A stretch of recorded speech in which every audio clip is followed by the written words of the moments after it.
करके उपदेश प्राप्त किया है। चलने लगे ने अपने जीवन बारे जानकारी प्राप्त हो गई है। समा आ गया है जो इंसान इस संसार दे विच आया है ना, वो इंसान इस संसार दे विच जावेगा जरूर। ये परमात्मा ने एक लीला, एक खेड, एक चक्र भी बनाया हुआ है। जो जन्म लेता है, जन्म लेकर के आता है, मौत प्राप्त करके जावेगा। भी समा आ गया। बाबा महादेव जी अपना शरीर त्याग गए। समय के अनुसार सतगुरु सच्चे पातशाह जी ने जो मर्यादा सी, उस मर्यादा के अनुसार उन्होंने शरीर का संस्कार किया है। जो असी गुर मर्यादा पढ़ते हैं, जिन्होंने हरित मर्यादा भी कहते हैं, उहदे एक संस्कार है जिसमें संस्कार के रूप में असीं मानते हैं। जो इंसान कोई चढ़ाई कर जाता है तो चढ़ाई करने के उपरंत भी सतगुरु सच्चे पातशाह जी ने मर्यादा बनाई है। उस मर्यादा को असीं अपने जीवन के ढालते हुए, अपने जीवन के मनते हुए उस प्रकार व्यतीत करते हैं।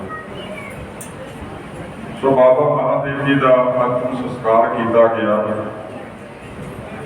संस्कार करने के बाद सारी संगत मिल करके गुरु अर्जन देव महाराज जी के समेत, बाबा मोहरी जी के समेत, जो गुरु अमरदास पातशाह जी के पुत्र सन, बल्कि ये कह रही है कि गुरु अमरदास महाराज जी का सारा ही परिवार, क्योंकि गुरु अर्जन देव महाराज जी का नानका परिवार है, सारा परिवार वापस बोली साहब के सामने गोदवाल साहब के एकत्र होया है। संगतां समेत ने और सतगुरु सच्चे पातशाह जी उत्थे पहुंचे तो बोली साहब दे करके रबाबियां ने कीर्तन करना आरंभ कर दिता। जो मर्यादा देखो, अज भी असीं मर्यादा निभाउण दा यतन करते हैं। कई बार कहते हैं कोई संस्कार इंसान का करना होवे, कई प्रकार के वहम, कई प्रकार के पखंड अज भी साडे जीवन के विच ने। बेशक साडे को लिखत रूप के विच मर्यादा है, फिर भी साडे जीवन के विच कई वहम, भरम, भुलेखे, पखंड इत्यादि अज भी कर चुके हैं, जिन्होंने असीं त्यागण का यतन भी नहीं करते। कोई इंसान चढ़ाई कर जाए ना, रूट पिट में पै जाया करता घर के विच, जबकि सतगुरु सच्चे पातशाह जी का हुक्म है पुरानी चढ़ाई कर गया तो उत्थे कीर्तन आरंभ कर देना चाहिए, कीर्तन होना चाहिए। तो फिर 10 दिन जो दशहरा 10वें दिन मनाना, उन्ने दिन सवेरे शाम कथा होनी चाहिए। असीं गुरु की बाणी के नाल जुड़न का यतन करिए। सो सतगुरु सच्चे पातशाह जी समेत संगतां दे वापस आए ने। मौली साहब के अगे रबाबी जिहड़े ने बैठ करके कीर्तन करते हैं। इत्थे शब्द आया रबाबी, जो खास करके सिख समाज के अंदरों या सिख मत के अंदरों कुछ समय तो पहलों गायब हो चुका है। हुण कोशिश की जा रही है, कीर्तनियां नूं पहलों रबाबी कहा जाता सी। कुछ समा पहलों 20वीं सदी के विच ਆਪਾਂ देखते हैं दरबार साहब ਜਿਹੜੇ कीर्तन करिया करते सन, कीर्तनी सिख, उन्होंने रबाबी कहा जाता है। अज वो सब कुछ ही खत्म हो गया है। कुछ इंज कह लीए भी असीं पढ़ लिख ज्यादा गए या असीं ज्ञानवान ज्यादा हो गए हैं। और इत्थे भी वचन जिहड़ा है कवि जी ने किया भी वो रबाबी बोली साहब के अगे बैठ करके कीर्तन करते हैं। किस प्रकार अगे प्रसंग चल रहा है, आओ मन गतियां काकर करके श्रवण करते हैं जी। वृंद नरन की पीर पैत शब्द रबाबी सुंदर गाए। तो बहुत ज्यादा संगत की भीड़ हो गई, इकट्ठ होया बहुत ज्यादा। सतगुरु सच्चे पातशाह जी ने करते करते सारी संगत सज गई है। तो मौली साहब के अगे रबाबी बैठे। रबाबी बड़े सुंदर शब्द जिहड़े ने ना मौके नूं ढुकदे और संगत नूं श्रवण करवा रहे हैं। इतिक काल तित वै नर मने गुरु प्रशंसत सदन सिधाई। ਤੇ ਕੁਝ ਸਮਾਜ ਜਿਹੜੀ ਸਾਰੀ ਸੰਗਤ ਸੀ ਨਾ ਉੱਥੇ ਬੈਠੀ ਰਹੀ। ਫਿਰ ਕੁਝ ਕੇ ਇਨਸਾਨਾਂ ਨੂੰ ਸਾਡੇ ਵਰਗਿਆਂ ਨੂੰ ਤਾਂ ਜ਼ਿਆਦਾ ਕਾਹਲੀ ਪਿਆ ਕਰਨੀ ਹੈ, ਕੁਝ ਨੂੰ ਜਾਣ ਦਾ ਸਮਾਂ ਹੋਇਆ। ਸਤਿਗੁਰੂ ਸੱਚੇ ਪਾਤਸ਼ਾਹ ਜੀ ਪਾਸੋਂ ਆਣ ਕਰਕੇ ਛੁੱਟੀਆਂ ਮੰਗਦੇ ਨੇ। ਅਸੀਂ ਦੇਖੋ ਗੁਰੂ ਘਰ ਆਪ ਆਉਣੇ ਹਾਂ, ਕਦੇ ਜਾਣ ਲੱਗੇ ਆਖਿਆ ਸਤਿਗੁਰੂ ਮਹਾਰਾਜ ਜੀ ਹੁਣ ਛੁੱਟੀਆਂ ਦੇ ਦਿਓ ਸਾਨੂੰ, ਜੇ ਨਹੀਂ ਕਹਿੰਦੇ ਤਾਂ ਇਹਦਾ ਮਤਲਬ ਹੈ ਅਸੀਂ ਅੱਜ ਵੀ ਆਪਣੇ ਗੁਰੂ ਨੂੰ ਗੁਰੂ ਨਹੀਂ ਮੰਨਦੇ। ਜਿਹੜੇ ਬਚਨ ਪੜ੍ਹਦੇ ਆ ਨਾ, ਸਭ ਸਿੱਖਨ ਕੋ ਹੁਕਮ ਹੈ ਗੁਰੂ ਮਾਨਿਓ ਗ੍ਰੰਥ, ਗੁਰੂ ਗ੍ਰੰਥ ਜੀ ਮਾਨਿਓ ਪ੍ਰਗਟ ਗੁਰਾਂ ਕੀਤੇ ਨੇ, ਉਹ ਅੱਜ ਮੰਨਣ ਤੋਂ ਪ੍ਰਗਟ ਹੋ ਰਹੇ ਨੇ। ਇਸੇ ਕਾਰਨ ਇਹੋ ਜਿਹੀਆਂ ਘਟਨਾ ਘਟ ਰਹੀਆਂ ਨੇ ਜਿਹੜੇ ਪਿਛਲੇ ਦਿਨਾਂ ਦੇ ਵਿੱਚ ਤੁਸੀਂ ਸੁਣਦੇ ਆ ਰਹੇ। ਸਤਿਗੁਰੂ ਸੱਚੇ ਪਾਤਸ਼ਾਹ ਦੀ ਜੋਤ ਉਹੀ ਹੈ, ਪ੍ਰਗਟ ਰੂਪ ਦੇ ਵਿੱਚ ਨੇ ਧੰਨ ਗੁਰੂ ਗ੍ਰੰਥ ਸਾਹਿਬ ਮਹਾਰਾਜ। 10 ਪਾਤਸ਼ਾਹੀਆਂ ਦੇ ਸਰੂਪ ਨੇ। ਗੁਰੂ ਪਿਆਰਿਆਂ ਦੇ ਗੁਰੂ ਘਰ ਆਉਣਾ ਹੈ, ਆਉਣ ਲੱਗਾ ਨਮਸਕਾਰ ਕਰਦਾ, ਜਾਣ ਲੱਗਾ ਵੀ ਸਤਿਗੁਰੂ ਸੱਚੇ ਪਾਤਸ਼ਾਹ ਜੀ ਨੂੰ ਕਿਹਾ ਕਰਨਾ ਸਭ ਮਹਾਰਾਜ ਜੀ ਖੁਸ਼ੀਆਂ ਬਖਸ਼ਿਸ਼ ਕਰੋ, ਪ੍ਰਸੰਨਤਾ ਬਖਸ਼ਿਸ਼ ਕਰੋ। ਇੱਥੇ ਉਹ ਸੰਗਤ ਹੈ ਕੁਝ ਸਮਾਂ ਬੈਠੀ ਹੈ, ਕੀਰਤਨ ਸੁਣਿਆ, ਕੀਰਤਨ ਸੁਣਨ ਤੋਂ ਬਾਅਦ ਸਤਿਗੁਰੂ ਸੱਚੇ ਪਾਤਸ਼ਾਹ ਜੀ ਪਾਸੋਂ ਛੁੱਟੀਆਂ ਮੰਗਦੀ ਹੈ, ਖੁਸ਼ੀਆਂ ਪ੍ਰਾਪਤ ਕਰਦੀ ਹੈ ਤੇ ਫਿਰ ਆਪੋ ਆਪਣੇ ਘਰਾਂ ਨੂੰ ਚਲੀ ਜਾਂਦੀ ਹੈ ਜੀ। सोन सोन ग्राम मन के सिख पहुँचे, श्री अर्जन सतगुर टिक आए। ਹੁਣ ਜਿਹਨਾਂ ਨੂੰ ਪਿਆਰ ਸੀ ਸਤਿਗੁਰੂ ਸੱਚੇ ਪਾਤਸ਼ਾਹ ਦਾ, ਗੁਰੂ ਅਰਜਨ ਦੇਵ ਮਹਾਰਾਜ ਜੀ ਦੇ ਨਾਲ ਦੂਰ ਦੂਰ ਤੱਕ ਸਿੱਖ ਸੰਗਤ ਜਿਹੜੀ ਸੀ ਨਾ, ਜਿਵੇਂ ਜਿਵੇਂ ਪਤਾ ਲੱਗਿਆ ਵੀ ਬਾਬਾ ਮਹਾਦੇਵ ਜੀ ਚੜ੍ਹਾਈ ਕਰ ਗਏ, ਸੁਣ ਸੁਣ ਕਰਕੇ ਸਾਰੀ ਸੰਗਤ ਚੱਲ ਕਰਕੇ ਆਉਂਦੀ ਹੈ ਤੇ ਗੁਰੂ ਅਰਜਨ ਦੇਵ ਮਹਾਰਾਜ ਜੀ ਦੇ ਆਣ ਕਰਕੇ ਚਰਨਾਂ ਦੇ ਵਿੱਚ ਸ਼ੀਸ਼ ਨਿਵਾਉਂਦੀ ਹੈ ਜੀ। मिल मिल गमन है गुण कन बरन, महादेव अब गए समाई। ਪਾਤਸ਼ਾਹ ਜੀ ਨੂੰ ਮਿਲ ਮਿਲ ਕਰਕੇ ਵਾਪਸ ਜਾਂਦੇ ਨੇ ਤੇ ਸਤਿਗੁਰੂ ਸੱਚੇ ਪਾਤਸ਼ਾਹ ਜੀ ਦੇ ਕੋਲ ਬਾਬਾ ਮਹਾਦੇਵ ਜੀ ਦੇ ਗੁਣ, ਜਦੋਂ ਕੋਈ ਇਨਸਾਨ ਚੜ੍ਹਾਈ ਕਰ ਜਾਂਦਾ ਹੈ ਨਾ, ਉਸ ਦੀਆਂ ਬੁਰਾਈਆਂ ਔਰ ਉਸ ਦੇ ਚੰਗੇ ਗੁਣ ਅਸੀਂ ਲੋਕ ਗਿਣਦੇ ਹਾਂ। ਬੇਸ਼ੱਕ ਸਮਾਂ ਇਹੋ ਜਿਹਾ ਬਣ ਗਿਆ ਹੈ ਜਿਹੜੇ ਮਾੜੇ ਗੁਣ ਹੁੰਦੇ ਨੇ ਨਾ, ਔਗੁਣ, ਉਹ ਅਸੀਂ ਮੂੰਹ ਤੇ ਨਹੀਂ ਗਿਣਦੇ, ਪਰ ਜਦੋਂ ਉਹਦੇ ਘਰ ਦੇ ਕੋਲ ਨਾ ਹੋਣ ਨਾ ਫਿਰ ਗਿਣੇ ਜਾਂਦੇ ਨੇ। ਪਰ ਇੱਥੇ ਬਾਬਾ ਮਹਾਦੇਵ ਜੀ ਗੁਣਾਂ ਦੇ ਭੰਡਾਰ ਨੇ, ਗੁਣ ਭਰੇ ਪਏ। ਕਿਹੜਾ ਇਹੋ ਜਿਹਾ ਗੁਰਸਿੱਖ ਹੋਵੇਗਾ ਜਿਹੜਾ ਆਪਣੇ ਭਰਾ ਨੂੰ ਗੁਰੂ ਮੰਨ ਲਵੇਗਾ, ਉਹ ਵੀ ਛੋਟੇ ਭਰਾ? ਇਹ ਵੱਡਾ ਗੁਣ ਹੈ ਗੁਰੂ ਪਿਆਰਿਓ। ਜਦੋਂ ਪਤਾ ਲੱਗਾ ਨਾ ਬਿਰਤੀ ਇਹੋ ਜਿਹੀ ਬਣੀ, ਫਿਰ ਪਤਾ ਲੱਗਾ ਗੁਰੂ ਸ਼ਖਸ ਨਹੀਂ, ਗੁਰੂ ਸ਼ਖਸੀਅਤ ਨਹੀਂ, ਗੁਰੂ ਸਰੀਰ ਨਹੀਂ, ਗੁਰੂ ਇੱਕ ਜੋਤ ਹੈ। ਇਹ ਜੋਤ ਗੁਰੂ ਨਾਨਕ ਪਾਤਸ਼ਾਹ ਜੀ ਵਾਲੀ ਆ ਰਹੀ ਹੈ ਤੇ ਗੁਰੂ ਨਾਨਕ ਪਾਤਸ਼ਾਹ ਜੀ ਮਹਾਰਾਜ ਜੀ ਬਾਰੇ ਗੁਰਬਾਣੀ ਵਿੱਚ ਆਪਾਂ ਸੁਣਿਆ, ਆਪ ਨਾਰਾਇਣ ਕਲਾ ਧਾਰ ਜਗ ਮੈਂ ਪਰਵਰੇ, ਉਹ ਪਰਮੇਸ਼ਰ ਹੈ। ਪਰਮੇਸ਼ਰ ਦੀ ਜੋਤ ਵਰਤਦੀ ਹੈ ਤੇ ਸਤਿਗੁਰੂ ਸੱਚੇ ਪਾਤਸ਼ਾਹ ਜੀ ਦੇ ਕੋਲ ਆਣ ਕਰਕੇ ਬਾਬਾ ਮਹਾਦੇਵ ਜੀ ਦੇ ਗੁਣ ਗਾਉਂਦੇ ਨੇ, ਗੁਣ ਆਪਸ ਦੇ ਵਿੱਚ ਸਾਂਝੇ ਕਰਦੇ ਨੇ ਔਰ ਨਾਲ ਹੀ ਕਹਿੰਦੇ ਨੇ ਵੀ ਬਾਬਾ ਮਹਾਦੇਵ ਜੀ ਇੰਨੇ ਗੁਣੀ ਸਨ, ਉਹ ਤਾਂ ਹੁਣ ਜਾ ਕਰਕੇ ਸਮਾ ਗਏ ਨੇ, ਭਾਵ ਚੜ੍ਹਾਈ ਕਰ ਗਏ ਨੇ। ਇਸ ਪ੍ਰਕਾਰ ਵਚਨ ਕਰਦੇ ਹੋਇਆ ਸਤਿਗੁਰੂ ਸੱਚੇ ਪਾਤਸ਼ਾਹ ਜੀ ਪਾਸੋਂ ਆਣ ਕਰਕੇ ਇਹ ਅਫਸੋਸ ਦੇ ਵਚਨ ਵੀ ਨੇ, ਅਫਸੋਸ ਵੀ ਆਣ ਕਰਕੇ ਕਰਦੇ ਨੇ। ਆਪਾਂ ਸ਼ਬਦ ਤਾਂ ਇਹੀ ਵਰਤਦੇ ਨਾ, ਅਫਸੋਸ ਕਰਨ ਜਾਣਾ ਹੈ ਕਿਸੇ ਕੋਲ। ਮਹਾਰਾਜ ਜੀ ਦੇ ਕੋਲ ਆਏ ਨੇ ਕਿਉਂਕਿ ਬਾਬਾ ਮਹਾਦੇਵ ਜੀ ਦਾ ਇਸ ਸੰਸਾਰ ਦੇ ਵਿੱਚੋਂ ਜਾਣ ਦਾ ਮਨ ਦੇ ਵਿੱਚ ਵਿਰਾਗ ਹੈ।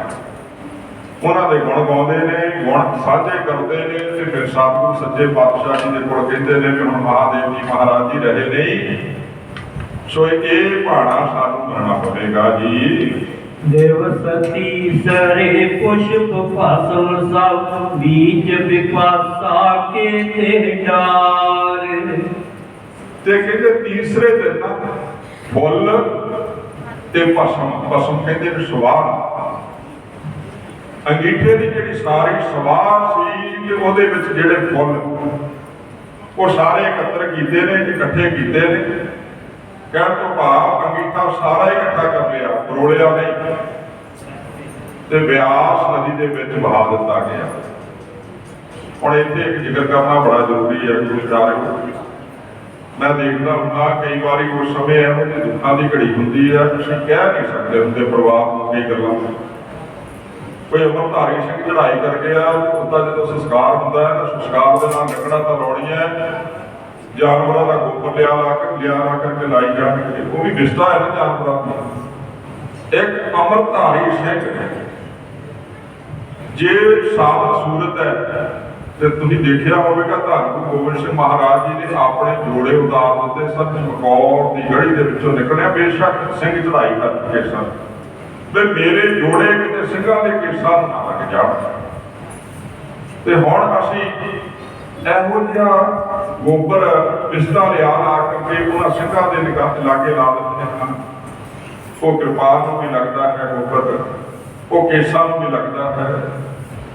ਤੇ ਫਿਰ ਉਸ ਤੋਂ ਬਾਅਦ ਕੀ ਹੁੰਦਾ ਹੈ, ਜਦੋਂ ਅੰਗੀਠਾ ਅਸੀਂ ਤੋੜਨਾ ਸ਼ੁਰੂ ਕਰ ਦਿੰਦੇ ਹਾਂ, ਉਹਦੇ ਵਿੱਚੋਂ ਥੋੜੇ ਜਿਹਾ ਫੁੱਲ ਚੁਗ ਲੈ, ਬਾਕੀ ਸਵਾਹ ਕੋਈ ਕਿੱਧਰ ਨੂੰ ਉਡਾ ਰਿਹਾ, ਕੋਈ ਜਾਨਵਰ ਉਡਾ ਰਿਹਾ, ਜਾਂ ਫਿਰ ਨਵਾਂ ਰਿਵਾਜ ਬਣਿਆ ਉਸ ਨੂੰ ਇਕੱਠਿਆਂ ਕਰਕੇ ਆਲੇ ਦੁਆਲੇ ਧਾਗੇ ਬੰਨ੍ਹ ਦੇਣੇ ਤੇ ਵਿਚਾਲੇ ਰੋਟੀ ਰੱਖ ਦੇਣੀ, ਉਹਦੇ ਉੱਪਰ ਦੀਵਾ ਰੱਖ ਦੇਣਾ। ਤੇ ਪ੍ਰਸ਼ਾਦ ਨੂੰ ਚੜ੍ਹਾਈ ਕਰਕੇ ਉਸ ਦੇ ਲਈ ਪ੍ਰਸ਼ਾਦਾ ਵੀ ਚਾਹੀਦਾ ਨਾ ਉੱਥੇ। ਤਾਂ ਥੋੜੀ ਦੇਰ ਬਾਅਦ ਹੀ ਉਹ ਪਸ਼ੂ ਜਾਨਵਰ ਜਿਹੜੇ ਨੇ ਸਾਰੀ ਸਵਾਹ ਖਾ ਦਿੰਦੇ ਨੇ। ਸਤਿਗੁਰੂ ਸੱਚੇ ਪਾਤਸ਼ਾਹ ਜੀ ਦੀ ਬਰਿਆਤ ਮਰਿਆਦਾ ਦੇ ਵਿੱਚ ਉਹਦੇ ਵਚਨ ਪੜ੍ਹੋ ਵੀ ਅਸੀਂ ਫੁੱਲ ਚੁਗਣੇ ਨਹੀਂ, ਅਸੀਂ ਸਾਰਾ ਹੀ ਅੰਗੀਠਾ ਜਿਹੜਾ ਨਾ ਜਾਂ ਤਾਂ ਚੱਲਦੇ ਪਾਣੀ ਦੇ ਵਿੱਚ ਵਹਾ ਦੇਣਾ, ਜਾਂ ਫਿਰ ਕਿਤੇ ਮਿੱਟੀ ਕੁੱਟ ਕਰਕੇ ਥੱਲੇ ਦੱਬ ਦੇਣਾ ਤੇ ਮਿੱਟੀ ਬਰਾਬਰ ਕਰ ਦੇਣੀ, ਕੋਈ ਬੜੀ ਮਸਾਣੀ ਨਹੀਂ ਬਣਾਉਣੀ। ਇਸੇ ਪ੍ਰਕਾਰ ਸਤਿਗੁਰੂ ਸੱਚੇ ਪਾਤਸ਼ਾਹ ਜੀ ਨੇ ਸਾਰਾ ਹੀ ਅੰਗੀਠਾ ਇਕੱਠਾ ਕੀਤਾ ਫੁੱਲਾਂ ਦੇ ਸਮੇਤ, ਤੇ ਸਾਰਾ ਹੀ ਵਿਆਸ ਦੇ ਵਿੱਚ ਵਿਹਾ ਦਿੱਤਾ ਗਿਆ। ਜਿਨ ਦੋ ਇੱਕ ਸ਼੍ਰੀ ਅਰਜਨ ਦੇਠਾ ਵਸੇ ਕਿਰਿਆ ਕਰ ਚਿਤਕ ਸੰਸਾਰ। ਲੋਕ ਦਿਨ ਸਤਿਗੁਰੂ ਸੱਚੇ ਪਾਤਸ਼ਾਹ ਜੀ ਮਹਾਰਾਜ ਅੰਗੀਠਾ ਇਕੱਠਾ ਕਰਨ ਤੋਂ ਬਾਅਦ ਗੋਦਵਾਲ ਸਾਹਿਬ ਦੀ ਧਰਤੀ ਤੇ ਰਹੇ ਨੇ। ਜੋ ਸੰਸਾਰਿਕ ਲੋਕਾਂ ਦੀ ਕਿਰਿਆ ਹੈ, ਕਹਿਣ ਤੋਂ ਭਾਵ ਇੱਕ ਦੂਸਰੇ ਦੇ ਕੋਲ ਅਫਸੋਸ ਕਰਨ ਜਾਂਦੇ ਨੇ। ਸਤਿਗੁਰੂ ਸੱਚੇ ਪਾਤਸ਼ਾਹ ਜੀ ਕੋਈ ਕਿਤੇ ਉੱਥੇ ਰਹੇ ਨੇ 2 ਦਿਨ, ਤੇ ਉੱਥੇ ਸਾਰਾ ਹੀ ਸਤਿਗੁਰੂ ਸੱਚੇ ਪਾਤਸ਼ਾਹ ਜੀ ਨੇ ਜੋ ਕਿਰਿਆ ਕਰਮ ਸੀ ਉਹ ਸਾਰਾ ਕਰ ਲਿਆ। ਤੇ ਅੱਗੇ ਸਤਿਗੁਰੂ ਸੱਚੇ ਪਾਤਸ਼ਾਹ ਜੀ ਚਾਲੇ ਪਾਉਂਦੇ ਹਨ। ਕਰੀ ਜਥੋਚਿਤ ਸਕਲ ਵਾਰਤਾ ਜਥਾ ਮੋਹ ਹਰੀ ਬਚਨ ਉਚਾਰ। ਸਾਰੀ ਵਾਰਤਾ ਸਤਿਗੁਰੂ ਅਰਜਨ ਦੇਵ ਮਹਾਰਾਜ ਜੀ ਨੇ ਆਪਣੇ ਮਾਮਾ ਬਾਬਾ ਮੋਹਰੀ ਜੀ ਦੇ ਨਾਲ ਕੀਤੀ ਹੈ। ਜਿਵੇਂ ਜਿਵੇਂ ਬਾਬਾ ਮੋਹਰੀ ਜੀ ਸਤਿਗੁਰੂ ਸੱਚੇ ਪਾਤਸ਼ਾਹ ਜੀ ਨੂੰ ਕਹਿੰਦੇ ਗਏ ਨੇ, ਉਵੇਂ ਉਵੇਂ ਸਤਿਗੁਰੂ ਸੱਚੇ ਪਾਤਸ਼ਾਹ ਗੁਰੂ ਅਰਜਨ ਦੇਵ ਮਹਾਰਾਜ ਜੀ ਕਰਦੇ ਗਏ ਹਨ।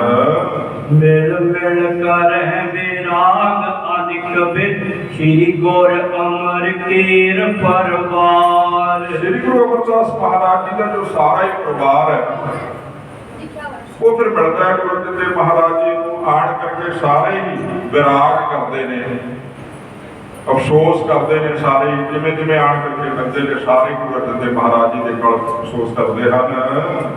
ਦੋਹਰਾ ਸੋਲਹ ਸਤ ਉਪਰ ਸਪਤ ਮਹਾਦੇਵ ਜਨਮਿਆਸ। ਤੇ ਕਵੀ ਜੀ ਕਹਿੰਦੇ ਨੇ, ਹੁਣ ਬਾਬਾ ਮਹਾਦੇਵ ਜੀ ਬਾਰੇ ਵਚਨ ਕਰਦੇ ਨੇ, ਕਹਿੰਦੇ ਉਹਦੀ ਉਮਰ ਕਿੰਨੀ ਕੁ ਹੋਈ ਹੈ? 1600 ਸਭ ਕਹਿੰਦੇ ਨੇ 100 16 7 ਉੱਪਰ ਸਪਤ, ਕਹਿੰਦੇ 1600 ਤੇ ਉੱਪਰ 7 ਸਾਲ ਹੋਰ ਉਸ ਸਮੇਂ ਮਹਾਦੇਵ ਜੀ ਦਾ ਜਨਮ ਹੋਇਆ ਸੀ। ਉੱਪਰ 550 ਕੇ ਬਰਸ ਵੈਤ ਦੁਐ ਮਾਸ। ਤੇ ਹੁਣ 50 ਦੇ ਉੱਪਰ 5 ਵਰਸ਼, 5 ਸਾਲ 50 ਤੋਂ ਹੋਰ ਉੱਪਰ 55 ਸਾਲ ਦੀ ਉਮਰ ਹੋਈ ਹੈ। 1607 ਦੇ ਵਿੱਚ ਮਹਾਦੇਵ ਜੀ ਦਾ ਜਨਮ ਹੋਇਆ ਤੇ 1663 ਦੇ ਵਿੱਚ ਕੋਈ ਇਸ ਸੰਸਾਰ ਨੂੰ ਅਲਵਿਦਾ ਕਹਿ ਕਰਕੇ ਚਲੇ ਗਏ। 55 ਸਾਲ ਦੀ ਉਮਰ ਦੇ ਵਿੱਚ ਉਹ ਸਤਿਗੁਰੂ ਸੱਚੇ ਪਾਤਸ਼ਾਹ ਜੀ ਦੇ ਹੁਕਮ ਦੇ ਅਨੁਸਾਰ ਆਪਣੇ ਸਰੀਰ ਨੂੰ ਤਿਆਗ ਗਏ। 1662 ਅਧਿਕ ਪਾਦਰੋਂ ਚੌਥ ਵਿਚਾਰ। ਕਹਿੰਦੇ 1607 1600 ਸਾਲ 62 ਤੇ ਉੱਪਰ 62 ਅਧਿਕ ਭਾਦਰੋਂ ਚੌਥ ਵਿਚਾਰ, ਭਾਦਰੋਂ ਦੀ ਚੌਥ ਦੀ ਵਿਚਾਰ ਕਰ। ਵੀ ਇਸ ਦਿਨ ਮਹਾਦੇਵ ਜੀ ਇਸ ਸੰਸਾਰ ਦੇ ਵਿੱਚੋਂ ਚਲੇ ਗਏ ਨੇ 1662 ਬਿਕਰਮੀ ਤੇ ਭਾਦੋ ਦੀ ਚੌਥ ਦਾ ਦਿਨ ਸੀ ਭਾਦੋ ਦੀ। ਇੱਥੇ ਕਈਆਂ ਨੇ ਲਿਖਿਆ ਕਿ ਇਹ ਵੀ ਚੌਥ ਦੀ ਸੁਦੀ ਬਲੀ ਚੌਥ ਦੇ ਅਨੁਸਾਰ ਚੱਲਦੇ ਨੇ। ਸੁਦੀ ਦੀ ਚੌਥ ਵਾਲੀ ਤਰੀਕ ਜਿਹੜੀ ਹੈ ਇਹ ਗਿਣਨੀਆਂ ਬੜੀਆਂ ਮੁਸ਼ਕਲ ਨੇ। ਇਸੇ ਕਰਕੇ ਤਾਂ ਅਸੀਂ ਕਹਿੰਦੇ ਹਾਂ ਖੁਸ਼ੀ ਵੈਸੇ ਅੰਗਰੇਜ਼ਾਂ ਦਾ ਕੈਲੰਡਰ ਬਣਾ ਲਈਦਾ। ਇਸੇ ਕਰਕੇ ਅੱਜ ਸੰਗਰਾਂਦ ਦਾ ਦਿਹਾੜਾ ਹੈ, ਸਾਨੂੰ ਅੱਧਿਆਂ ਨੂੰ ਨਹੀਂ ਪਤਾ, ਹੁਣ ਇਹਨਾਂ ਪਤਾ ਹੁਣ 14 ਤਰੀਕ ਹੈ ਵੀ। ਜੇ ਕਿਤੇ ਜਾ ਕਰਕੇ ਪੁੱਛੋ ਸੰਗਰਾਂਦ ਦਾ ਦਿਹਾੜਾ ਕਿਤੇ ਨਾ ਕਿਤੇ 14 ਤਰੀਕ ਕਦੀ ਕਿਹਾ ਕਿਸੇ ਨੇ ਕਿ ਐਸ਼ ਫਲਾਣੇ ਦਿਨ ਆਵੇਗਾ, ਕਿਉਂਕਿ ਅਸੀਂ ਆਦੀ ਹੋ ਚੁੱਕੇ ਹਾਂ ਉਸ ਕੈਲੰਡਰ ਦੇ ਉਸ ਤਰੀਕਾਂ ਦੇ ਆਦੀ ਹੋ ਚੁੱਕੇ ਹਾਂ।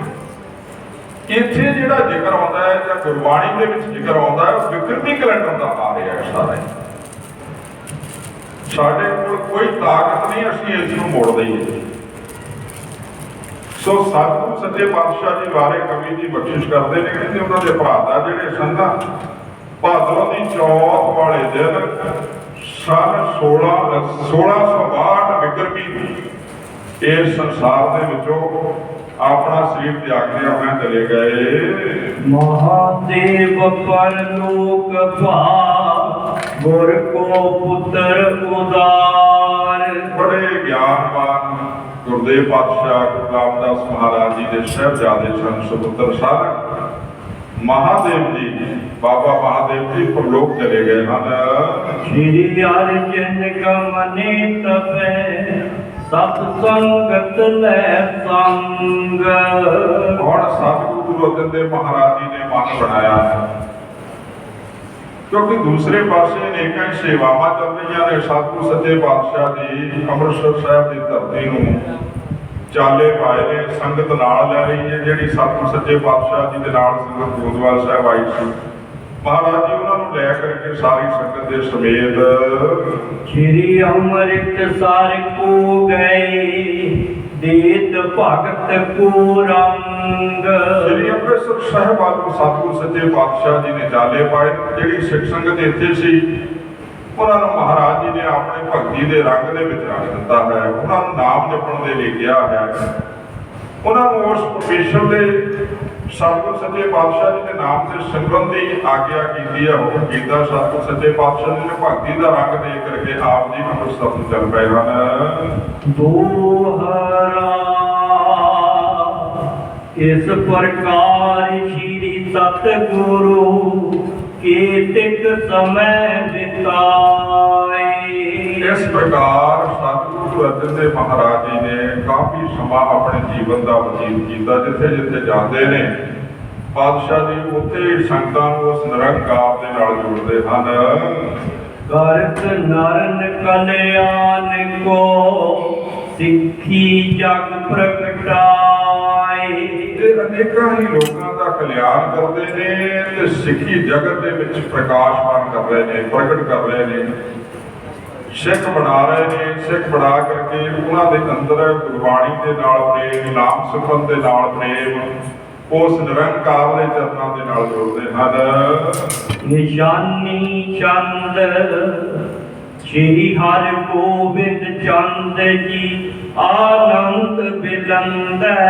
ਤੇ ਇੱਧਰ ਸਤਿਗੁਰੂ ਸੱਚੇ ਪਾਤਸ਼ਾਹ ਗੁਰੂ ਅਰਜਨ ਦੇਵ ਮਹਾਰਾਜ ਜੀ ਦੇ ਸਾਹਿਬਜ਼ਾਦੇ ਗੁਰੂ ਹਰਗੋਬਿੰਦ ਮਹਾਰਾਜ ਜੀ ਇਹਨਾਂ ਬਾਰੇ ਕਵੀ ਜੀ ਵਚਨ ਕਰਦੇ ਨੇ। ਕਹਿੰਦੇ ਗੁਰੂ ਹਰਗੋਬਿੰਦ ਮਹਾਰਾਜ ਜੀ ਜੋ ਗੁਰਦੇਵ ਪਾਤਸ਼ਾਹ ਜੀ ਦੇ ਬੜੇ ਹੀ ਸੁੰਦਰ ਸਾਹਿਬਜ਼ਾਦੇ ਨੇ ਤੇ ਉਹ ਹਮੇਸ਼ਾ ਆਨੰਦ ਦੇ ਵਿੱਚ ਲੱਗੇ ਰਹਿੰਦੇ ਹਨ। ਚੜ੍ਹੈ ਤੁਰੰਗ ਕੁਰੰਗ ਜਨ ਦੁੱਤ ਮੋਰ ਮਨਿੰਦੈ। ਤੇ ਜਦੋਂ ਸਤਿਗੁਰੂ ਸੱਚੇ ਪਾਤਸ਼ਾਹ ਜੀ ਮਹਾਰਾਜ ਉਮਰ ਇਹੋ ਜਿਹੀ ਹੋ ਗਈ, ਜਦੋਂ ਸਤਿਗੁਰੂ ਸੱਚੇ ਪਾਤਸ਼ਾਹ ਜੀ ਦੀ ਜਿਹੜੀ ਵਿਦਿਆ ਦੀ ਲੋੜ ਸੀ ਨਾ, ਉਹ ਵਿਦਿਆ ਪੜਾਉਣ ਦੇ ਲਈ ਮਹਾਰਾਜ ਜੀ ਨੇ ਸੇਵਾ ਲਗਾਈ। ਕਹਿੰਦੇ ਜਿਸ ਸਮੇਂ ਉਮਰ ਹੋਈ ਨਾ, ਇਹ ਵੀ ਇੱਕ ਮਰਜ਼ਾਦਾ ਹੈ ਘਰ ਦੇ ਵਿੱਚ ਬੱਚੇ ਦੀ ਉਮਰ ਹੋ ਜਾਵੇ ਪੜ੍ਹਾਈ ਦੀ, ਤੇ ਫਿਰ ਮਾਤਾ ਪਿਤਾ ਪੜਾਉਣ ਭੇਜਦੇ ਨੇ।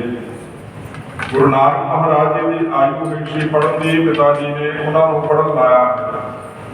ਇਸੇ ਪ੍ਰਕਾਰ ਗੁਰੂ ਹਰਗੋਬਿੰਦ ਮਹਾਰਾਜ ਜੀ ਦੀ ਪੜ੍ਹਨ ਦੀ ਉਮਰ ਹੋਈ ਤੇ ਸੰਗਤਾਂ ਦੇ ਵਿੱਚ ਸਤਿਗੁਰੂ ਸੱਚੇ ਪਾਤਸ਼ਾਹ ਜੀ ਨੇ ਵਚਨ ਕੀਤਾ ਸੀ ਵੀ ਹੁਣ ਸਾਡੇ ਬੱਚੇ ਨੂੰ ਸਿੱਖਿਆ ਕੌਣ ਦੇਵੇਗਾ, ਕਿਹੜਾ ਇਹਨਾਂ ਦਾ ਉਸਤਾਦ ਬਣੇਗਾ। ਤੇ ਸੰਗਤ ਦੇ ਵਿੱਚੋਂ ਆਵਾਜ਼ ਆਈ ਕਿ ਮਹਾਰਾਜ ਤੁਹਾਡੇ ਤੋਂ ਵਧੀਆ ਗੁਰੂ ਕੌਣ ਹੋ ਸਕਦਾ ਹੈ, ਉਸਤਾਦ ਕੌਣ ਹੋ ਸਕਦਾ ਹੈ।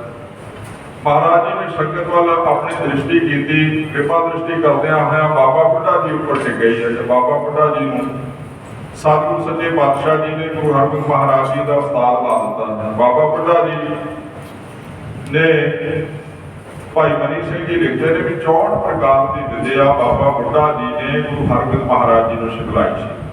ਉਹਦੀ ਸੰਥਿਆ ਦਿੱਤੀ, ਗੁਰਬਾਣੀ ਦੀ ਸੰਥਿਆ, ਇਸੇ ਪ੍ਰਕਾਰ ਕੀਰਤਨ ਦੀ ਸੰਥਿਆ, ਫਿਰ ਘੋੜ ਸਵਾਰੀ ਦੀ ਵਿਦਿਆ, ਤੈਰਾਕੀ ਦੀ ਵਿਦਿਆ, ਤੀਰ ਅੰਦਾਜ਼ੀ ਦੀ ਵਿਦਿਆ, ਨੇਜੇਬਾਜ਼ੀ ਦੀ ਵਿਦਿਆ, ਬਲਕਿ ਹਰੇਕ ਪ੍ਰਕਾਰ ਦੀ ਵਿਦਿਆ ਜਿਹੜੀ ਸੀ ਨਾ ਉਹਦੇ ਵਿੱਚ ਨਿਪੁੰਨ ਕਰ ਦਿੱਤਾ ਸੀ ਬਾਬਾ ਬੁੱਢਾ ਜੀ ਨੇ।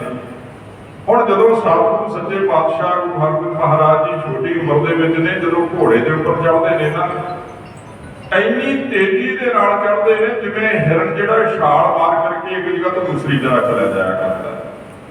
ਤੇ ਇਸੇ ਪ੍ਰਕਾਰ ਜਿਵੇਂ ਕਹਿੰਦੇ ਇਸ ਸੰਸਾਰ ਦੇ ਵਿੱਚ ਚੱਲਦਾ ਹੋਇਆ ਮੋਰ ਬੜਾ ਸੁੰਦਰ ਲੱਗਦਾ ਹੈ ਤੇ ਸਤਿਗੁਰੂ ਸੱਚੇ ਪਾਤਸ਼ਾਹ ਜੀ ਉਹਨਾਂ ਤੋਂ ਵੀ ਸੁੰਦਰ ਦਰਸ਼ਨ ਦਿਦਾਰੇ ਬਖਸ਼ਿਸ਼ ਕਰਦੇ ਨੇ।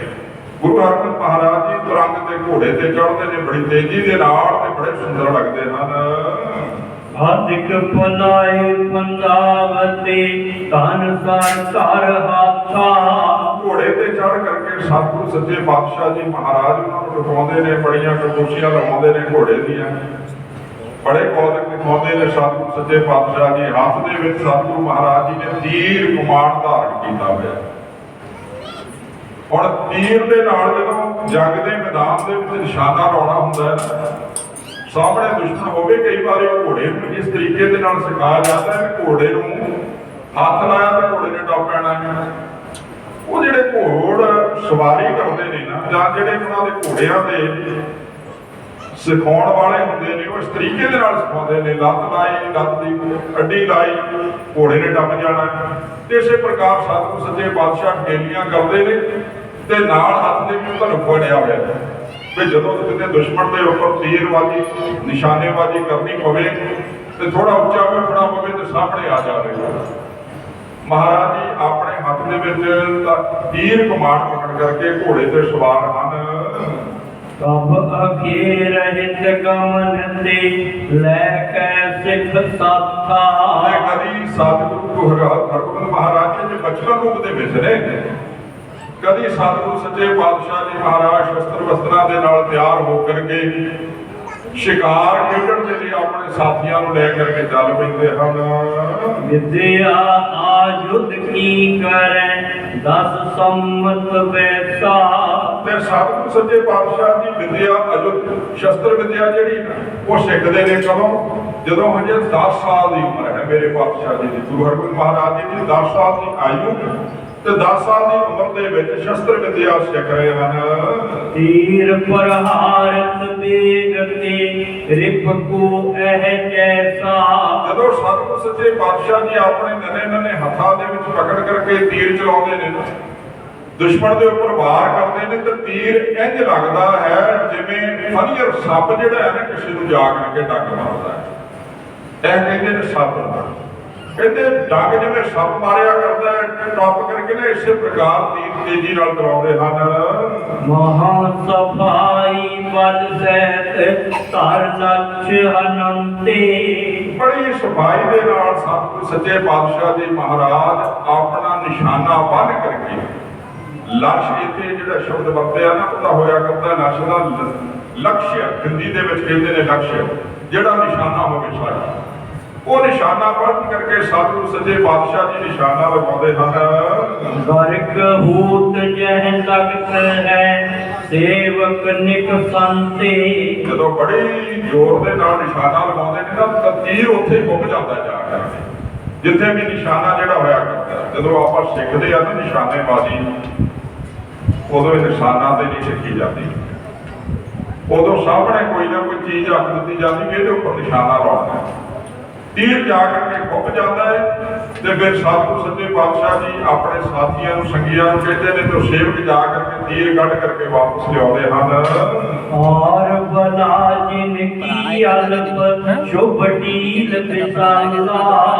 ਆयु बेशक गुरु हरगोबिंद महाराज जी की सरीरक आयु ਜਿਹੜੀ ਹੈ ਨਾ ਇਹ ਬੜੀ ਥੋੜੀ ਹੈ, ਪਰ ਸਰੀਰ ਜਿਹੜਾ ਹੈ ਵੀਰ ਵਿਸ਼ਾਲਾ, ਸਰੀਰ ਬੜਾ ਸੁੰਦਰ ਹੈ, ਉੱਚਾ ਲੰਬਾ, ਲੰਬੀਆਂ ਲੰਬੀਆਂ ਬਾਹਾਂ ਤੇ ਸਰੀਰ ਦੇਖਣ ਨੂੰ ਬੜਾ ਸੁੰਦਰ ਹੈ। ਡੋਲੇ ਜਿਹੜੇ ਭਰੇ ਹੋਏ ਨੇ, ਸਰੀਰ ਭਰਿਆ ਹੋਇਆ ਹੈ ਜੀ।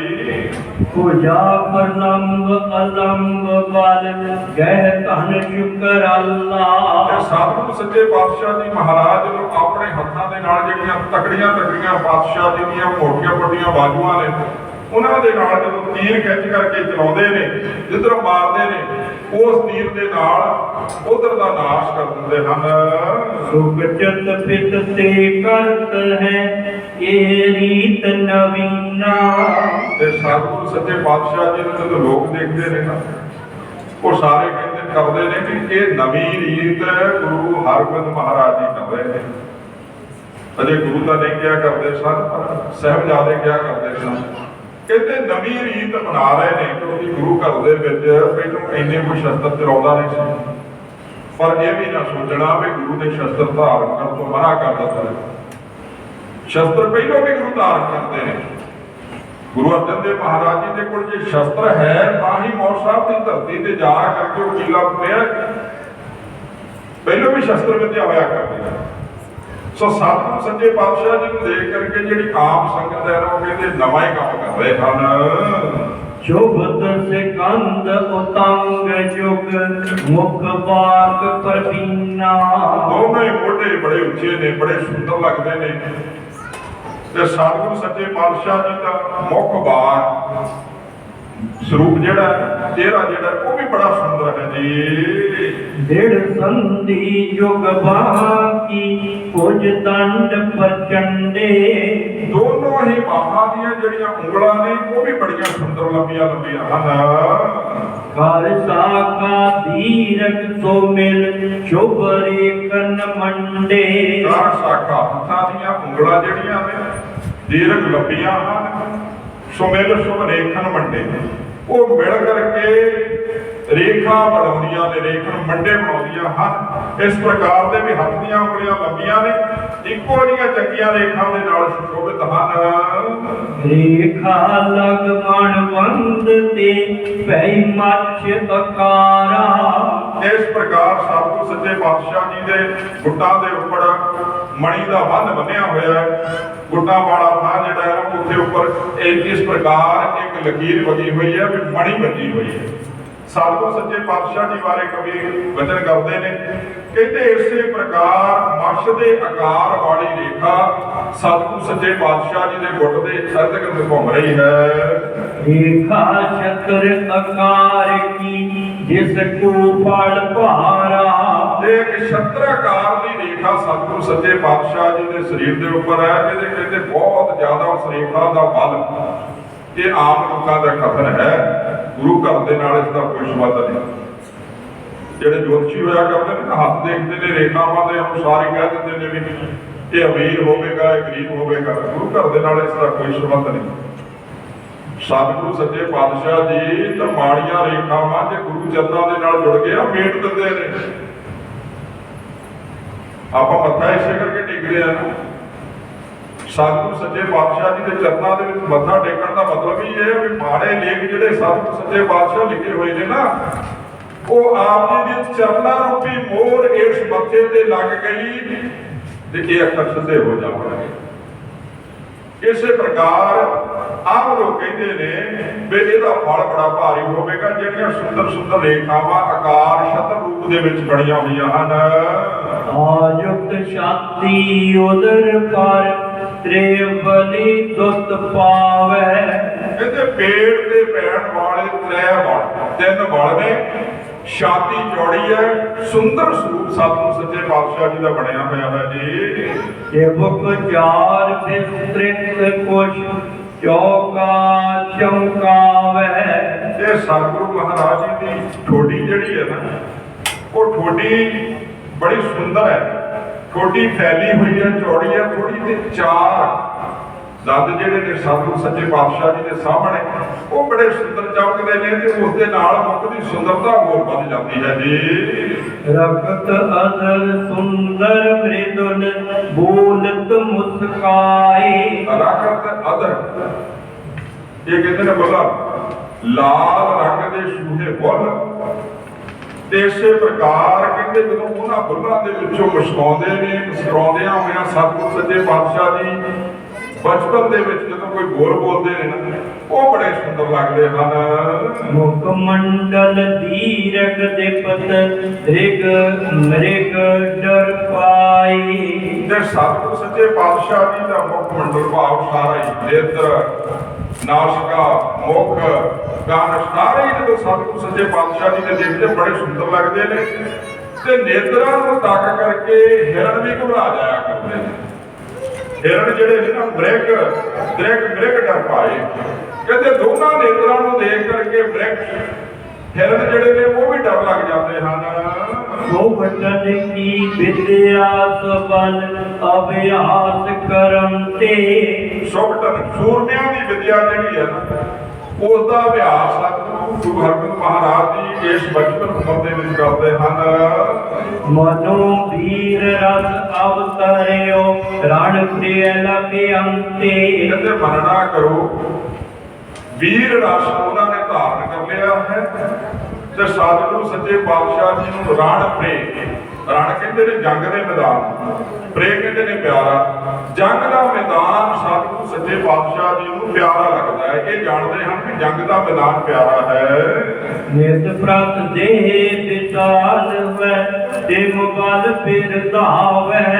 ਰੋਜ਼ਾਨਾ ਹੀ ਨੇਤਾ ਪ੍ਰਤੀ ਰੋਜ਼ਾਨਾ ਹੀ ਸਤਿਗੁਰੂ ਸੱਚੇ ਪਾਤਸ਼ਾਹ ਜੀ ਦਾ ਸਰੂਪ ਜਿਹੜਾ ਹੈ ਨਾ, ਸਰੀਰ ਜਿਹੜਾ ਵਧਦਾ ਜਾ ਰਿਹਾ ਹੈ ਤੇ ਇਸ ਪ੍ਰਕਾਰ ਪਾਤਸ਼ਾਹ ਜੀ ਦੇ ਸਰੀਰ ਦੇ ਅੰਦਰ ਬਲ ਵੀ ਜਿਹੜਾ ਸ਼ਸਤਰ ਵਿਦਿਆ ਧਾਰਨ ਕਰ ਰਹੇ ਨੇ, ਸਿੱਖ ਰਹੇ ਨੇ, ਸਿਖਲਾਈ ਪ੍ਰਾਪਤ ਕਰਦੇ ਨੇ, ਉਸ ਦੇ ਨਾਲ ਸਰੀਰ ਦਾ ਬਲ ਵੀ ਜਿਹੜਾ ਵਧਦਾ ਜਾਂਦਾ ਹੈ ਜੀ। ਤੇ ਮਹੀ ਚਤੁਰਨ ਮਰਦਬੋ ਨਿਜ ਭਾਵ ਜਨਾਵੈ। ਤੇ ਕਹਿੰਦੇ ਸਰੀਰ ਦਾ ਵਧਣਾ ਨਾ ਵੈਰੀਆਂ ਨੂੰ ਮੱਲ ਸਕਣ ਦਾ ਭਾਵ ਜਤਾਉਂਦਾ ਹੈ। ਸਰੀਰ ਦਾ ਵਧਣਾ, ਸੁੰਦਰ ਲੱਗਣਾ, ਤਾਕਤ ਆ ਜਾਣੀ, ਬਲ ਦਾ ਆ ਜਾਣਾ, ਇਹ ਮਹਿਸੂਸ ਕਰਾਉਂਦਾ ਹੈ ਵੀ ਆਉਣ ਵਾਲੇ ਸਮੇਂ ਦੇ ਵਿੱਚ ਜਿਹੜੇ ਵੈਰੀ ਹੋਣਗੇ ਨਾ ਉਹਨਾਂ ਨੂੰ ਸਤਿਗੁਰੂ ਸੱਚੇ ਪਾਤਸ਼ਾਹ ਜੀ ਜੜ੍ਹਾਂ ਤੋਂ ਕੱਟ ਦਿਆ ਕਰਨਗੇ। ਸਿੱਖ ਪਿਖ ਕੈ ਸਭ ਕਰਤ ਹੈ ਮਨ ਮੈਂ ਅਨੁਮਾਨਾ। ਤੇ ਜਦੋਂ ਇਹ ਗੱਲ ਸਤਿਗੁਰੂ ਸੱਚੇ ਪਾਤਸ਼ਾਹ ਗੁਰੂ ਹਰਗੋਬਿੰਦ ਮਹਾਰਾਜ ਜੀ ਆਪਣੇ ਜੀਵਨ ਦੇ ਵਿੱਚ ਕਰ ਰਹੇ ਨੇ, ਸ਼ਸਤਰ ਵਿਦਿਆ ਲੈ ਰਹੇ ਨੇ, ਇਹਨਾਂ ਦੀ ਤਾਕਤ ਦੇਖਦੇ ਨੇ, ਇਹਨਾਂ ਦਾ ਸਰੀਰ ਦੇਖਦੇ ਨੇ ਤੇ ਸਿੱਖ ਆਪਣੇ ਆਪਣੇ ਮਨਾਂ ਦੇ ਵਿੱਚ ਅਨੁਮਾਨ ਲਾਉਂਦੇ ਨੇ, ਸੋਚ ਵਿਚਾਰ ਕਰਦੇ ਹਨ। ਇਹ ਸਤਿਗੁਰ ਜੋਤਾ ਬਲ ਆਨੇ ਰਿਪ ਪ੍ਰਾਨਾ। ਕੀ ਮਨ ਦੇ ਵਿੱਚ ਵਿਚਾਰ ਕਰਦੇ ਨੇ ਇਹ ਸਤਿਗੁਰੂ ਸੱਚੇ ਪਾਤਸ਼ਾਹ ਜੀ ਯੋਧਾ ਰੂਪ ਦੇ ਵਿੱਚ ਹੋਣਗੇ, ਸੂਰਮੇ ਹੋਣਗੇ, ਬਣਿਆ ਹਾਨੇ ਰਿਪ ਪ੍ਰਾਨਾ। ਕਹਿੰਦੇ ਯੋਧਾ ਤਾਂ ਬਣਨਗੇ ਪਰ ਦੁਸ਼ਮਣ ਜਿਹੜੇ ਹੋਣਗੇ ਨਾ ਉਹਨਾਂ ਦਾ ਨਾਸ਼ ਕਰਨਗੇ, ਉਹਨਾਂ ਦੇ ਸਰੀਰਾਂ ਦਾ ਨਾਸ਼ ਕਰ ਦੇਣਗੇ। ਏਤਿਕ ਕਹਿ ਨ ਜੋਗਤਾ ਗੁਰ ਕੇ ਘਰ ਐਸੇ। ਤੇ ਕਈ ਕਹਿੰਦੇ ਨੇ ਦੇਖ ਕਰਕੇ ਕਹਿੰਦੇ ਇਹੋ ਜਿਹਾ ਕੰਮ ਜਿਹੜਾ ਨਾ ਗੁਰੂ ਘਰ ਦੇ ਲਈ ਯੋਗ ਨਹੀਂ। ਗੁਰੂ ਘਰ ਦੇ ਵਿੱਚ ਅੱਜ ਵੀ ਆਪਾਂ ਕਹਿ ਦਿੰਦੇ ਹਾਂ, ਕਈ ਦੂਸਰੇ ਧਰਮਾਂ ਦੇ ਲੋਕ ਕਹਿ ਦਿੰਦੇ ਨੇ ਵੀ ਸ਼ਸਤਰ ਦਾ ਕੰਮ ਕੀ ਹੈ ਗੁਰੂ ਘਰ ਦੇ ਵਿੱਚ, ਤੁਸੀਂ ਸ਼ਸਤਰ ਕਿਉਂ ਧਾਰਨ ਕੀਤਾ ਹੈ, ਤੁਸੀਂ ਸ਼ਸਤਰਾਂ ਨੂੰ ਕਿਉਂ ਨਮਸਕਾਰ ਕਰਦੇ ਹੋ। ਗੁਰਦੇਵ ਪਾਤਸ਼ਾਹ ਜੀ ਨੇ ਬੜੀ ਬਖਸ਼ਿਸ਼ ਕੀਤੀ ਹੈ, ਜਿਸ ਸਥਾਨ ਤੇ ਅਸੀਂ ਅੱਜ ਬੈਠੇ ਹਾਂ ਨਾ, ਜਿੰਨੇ ਵੀ ਤਖਤ ਨੇ ਇੱਥੇ ਉਹ ਤਖਤਾਂ ਤੇ ਜਾ ਕਰਕੇ ਅਸੀਂ ਗੁਰੂ ਗ੍ਰੰਥ ਸਾਹਿਬ ਮਹਾਰਾਜ ਜੀ ਨੂੰ ਨਮਸਕਾਰ ਕਰਦੇ ਹਾਂ, ਉੱਥੇ ਸ਼ਸਤਰਾਂ ਨੂੰ ਵੀ ਨਮਸਕਾਰ ਕੀਤੀ ਜਾਂਦੀ। ਔਰ ਆਮ ਗੁਰੂ ਘਰਾਂ ਦੇ ਜਿੱਥੇ ਪਿੰਡਾਂ ਦੇ ਵਿੱਚ, ਨਗਰਾਂ ਦੇ ਵਿੱਚ, ਸ਼ਹਿਰਾਂ ਦੇ ਵਿੱਚ ਜਿਹੜੇ ਗੁਰੂ ਘਰ ਨੇ ਨਾ, ਸਤਿਗੁਰੂ ਸੱਚੇ ਪਾਤਸ਼ਾਹ ਜੀ ਦੇ ਸਰੂਪ ਉੱਥੇ ਵੀ ਸ਼ੋਭਾਇਮਾਨ ਨੇ ਤੇ ਸਾਹਮਣੇ ਸ਼ਸਤਰ ਰੱਖੇ ਹੁੰਦੇ ਨੇ। ਗੁਰੂ ਘਰ ਸਿੱਖ ਦੋ ਜਗ੍ਹਾ ਮੱਥਾ ਟੇਕਦਾ ਹੈ, ਇੱਕ ਤਾਂ ਧੰਨ ਗੁਰੂ ਗ੍ਰੰਥ ਸਾਹਿਬ ਮਹਾਰਾਜ ਜੀ ਨੂੰ ਤੇ ਦੂਸਰਾ ਜੇ ਮੱਥਾ ਇਸ ਦਾ ਝੁਕਦਾ ਹੈ ਨਾ ਜਾਂ ਸੀਸ ਝੁਕਦਾ ਹੈ ਉਹ ਸ਼ਸਤਰਾਂ ਨੂੰ, ਉਹ ਮਹਾਰਾਜ ਜੀ ਨੇ ਇੰਨੀ ਬੜੀ ਕਿਰਪਾ ਕੀਤੀ ਹੋਈ ਹੈ। ਜੇ ਆਮ ਗੁਰਸਿੱਖ ਜਿਹੜਾ ਹੈ ਨਾ, ਜਿਹਨੂੰ ਪਤਾ ਮਰਿਆਦਾ ਦਾ, ਜੇ ਉਹ ਕਿਰਪਾਨ ਵੀ ਖੋਲ ਕੇ ਦਰਸ਼ਨ ਕਰੇਗਾ ਨਾ ਤੇ ਉਹ ਆਪਣੇ ਮੱਥੇ ਨੂੰ ਲਾਉਂਦਾ ਹੈ। ਕਿਉਂ? ਕਿਉਂਕਿ ਉਦੋਂ ਗੁਰੂ ਯਾਦ ਆਉਂਦਾ ਹੈ, ਗੁਰੂ ਨੂੰ ਯਾਦ ਕਰਦਾ ਹੈ। ਸਤਿਗੁਰੂ ਸੱਚੇ ਪਾਤਸ਼ਾਹ ਜੀ ਬਾਰੇ ਇਹ ਲੋਕ ਕਹਿੰਦੇ ਨੇ, ਕਹਿੰਦੇ ਇਹ ਚੰਗਾ ਨਹੀਂ, ਇਹ ਸ਼ੋਭਾ ਨਹੀਂ ਦਿੰਦਾ, ਇਹ ਗੁਰੂ ਘਰ ਦੇ ਲਈ ਯੋਗ ਨਹੀਂ ਹੈ ਜੀ। ਮਾਲਾ ਸੇਲੀ ਰਾਖਤੇ ਸੰਤਨ ਮਤ ਜੈਸੇ। ਗੁਰੂ ਤਾਂ ਇੰਜ ਕਰਦੇ ਨੇ, ਕਹਿੰਦੇ ਮਾਲਾ ਸੇਲੀ ਟੋਪੀ ਤੇ ਮਾਲਾ ਹੱਥ ਵਿੱਚ ਰੱਖਦੇ ਨੇ ਤੇ ਸੰਤਾਂ ਵਰਗਾ ਮਤ ਹੋਇਆ ਕਰਦਾ ਹੈ, ਉਹਨਾਂ ਦੀ ਮਰਿਆਦਾ ਸੰਤਾਂ ਵਰਗੀ ਹੋਇਆ ਕਰਦੀ ਹੈ। ਸੱਚ ਜਾਣਿਓ, ਗੁਰੂ ਨਾਨਕ ਪਾਤਸ਼ਾਹ ਜੀ ਨੇ ਸਿੱਖ ਪੰਥ ਦੀ ਆਰੰਭਤਾ ਕੀਤੀ, ਗੁਰੂ ਗੋਬਿੰਦ ਸਿੰਘ ਪਾਤਸ਼ਾਹ ਜੀ ਨੇ ਸੰਪੂਰਨਤਾ ਕੀਤੀ ਤੇ ਗੁਰੂ ਗ੍ਰੰਥ ਸਾਹਿਬ ਮਹਾਰਾਜ ਜੀ ਦੇ ਚਰਨੀ ਲਗਾ ਦਿੱਤਾ ਇਸ ਖਾਲਸਾ ਪੰਥ ਨੂੰ, ਸਿੱਖ ਪੰਥ ਨੂੰ। ਆਰੰਭਤਾ ਸੰਤ ਤੋਂ ਹੀ ਹੋਈ ਹੈ ਤੇ ਸੰਪੂਰਨਤਾ ਆਣ ਕਰਕੇ ਸਿਪਾਹੀ ਤੇ ਹੋਈ ਹੈ, ਇਸੇ ਸਥਾਨ ਦੇ ਉੱਪਰ। ਸਤਿਗੁਰੂ ਸੱਚੇ ਪਾਤਸ਼ਾਹ ਜੀ ਨੇ ਇਸੇ ਸਥਾਨ ਤੇ ਆਪਣੇ ਸੰਤਾਂ ਨੂੰ ਸਿਪਾਹੀ ਬਣਾਇਆ ਹੈ। ਤੇ ਉਹ ਲੋਕ ਸੋਚਦੇ ਨੇ, ਕਹਿੰਦੇ ਨਹੀਂ, ਗੁਰੂ ਕਿਹਾ ਲਈ ਇਹ ਚੰਗਾ ਨਹੀਂ, ਉਹ ਸ਼ਸਤਰ ਹੱਥ ਦੇ ਵਿੱਚ ਪਕੜਨ। ਉਹਨਾਂ ਦੇ ਹੱਥ ਦੇ ਵਿੱਚ ਤਾਂ ਮਾਲਾ ਹੋਣੀ ਚਾਹੀਦੀ ਹੈ ਜਾਂ ਸੇਲੀ ਟੋਪੀ ਸਿਰ ਤੇ ਹੋਣੀ ਚਾਹੀਦੀ ਹੈ। ਸੰਤਾਂ ਵਰਗਾ ਉਹਨਾਂ ਦਾ ਜੀਵਨ ਹੋਣਾ ਚਾਹੀਦਾ, ਨਾ ਕਿਸੇ ਨੂੰ ਕਹਿਣ। ਬੇਸ਼ੱਕ ਕੋਈ ਆਵੇ ਤੇ ਆਪਣੇ ਸ਼ਸਤਰ ਦੇ ਨਾਲ ਸਾਡੀ ਧੌਣ ਝਟਕਾ ਕੇ ਲੈ ਜਾਵੇ। ਇਹੋ ਹੀ ਕੰਮ ਹੋਇਆ ਨਾ, ਹਿੰਦੁਸਤਾਨ ਦੀ ਗੁਲਾਮੀ ਦਾ ਕਾਰਨ ਹੀ ਹੋਇਆ। ਉਦੋਂ ਦੇ ਜਿਹੜੇ ਧਾਰਮਿਕ ਆਗੂ ਸਨ, ਮੁੱਲਾ ਜਾਂ ਕਾਜੀ ਜਾਂ ਪੰਡਤ, ਉਹ ਕਿਹਾ ਕਰਦੇ ਸਨ, ਕਹਿੰਦੇ ਰਾਜਾ ਤੁਹਾਨੂੰ ਫੌਜ ਰੱਖਣ ਦੀ ਕੀ ਲੋੜ ਹੈ, ਸਾਡੇ ਕੋਲ ਤਾਂ ਮੰਤਰੀ ਇਹੋ ਜਿਹਾ, ਅਸੀਂ ਮੰਤਰ ਮਾਰ ਦਿੰਦੇ ਨਾ ਤੇ ਜਿਹੜਾ ਚੜ ਕਰਕੇ ਆਵੇਗਾ ਉਹ ਨਾ ਹੋ ਜਾਵੇਗਾ। ਬਾਦਸ਼ਾਹ ਜੀ ਕਹਿੰਦੇ ਕੋਈ ਮੁਗਲ ਨਾ ਹੋ ਆਉਂਦਾ, ਜਿਹਨੇ ਨਾ ਪਰਚਾ ਲਾਇਆ, ਜਦੋਂ ਚੜ ਕਰਕੇ ਆਏ ਨਾ ਮਗਰ, ਫਿਰ ਮੂਰਤੀਆਂ ਦੇ ਪਿੱਛੇ ਬੈਠ ਕਰਕੇ ਮੰਤਰ ਪੜ੍ਹੇ ਗਏ। ਫਿਰ ਉਹਨਾਂ ਕਾਜ਼ੀਆਂ ਨੇ, ਉਹਨਾਂ ਮੁੱਲੇ ਜਿਹੜੇ ਮਸਜਿਦਾਂ ਦੇ ਵਿੱਚ ਰਹਿੰਦੇ ਸੀ, ਉਹ ਵੀ ਮੰਤਰ ਜੰਤਰ ਤਾਂਤਰਿਕ ਹੋਇਆ ਕਰਦੇ ਨੇ, ਉਹ ਵੀ ਪੜ੍ਹਦੇ, ਪਰ ਕੋਈ ਨਹੀਂ ਆਉਂਦਾ ਹੋਇਆ। ਸਤਿਗੁਰੂ ਸੱਚੇ ਪਾਤਸ਼ਾਹ ਜੀ ਨੇ ਦਰਸਾ ਦਿੱਤਾ, ਕਹਿੰਦੇ ਕੋਈ ਜ਼ੋਰ ਕਰੇਗਾ ਨਾ ਤੇ ਉਸ ਦਾ ਜਵਾਬ ਤੁਹਾਡੀ ਕਿਰਪਾਨ ਦੇਵੇਗੀ। ਗੁਰੂ ਕੇ ਸਿੱਖਾ, ਤੇਰੇ ਕੋਲ ਸ਼ਸਤਰ ਹੋਣੇ ਚਾਹੀਦੇ ਨੇ।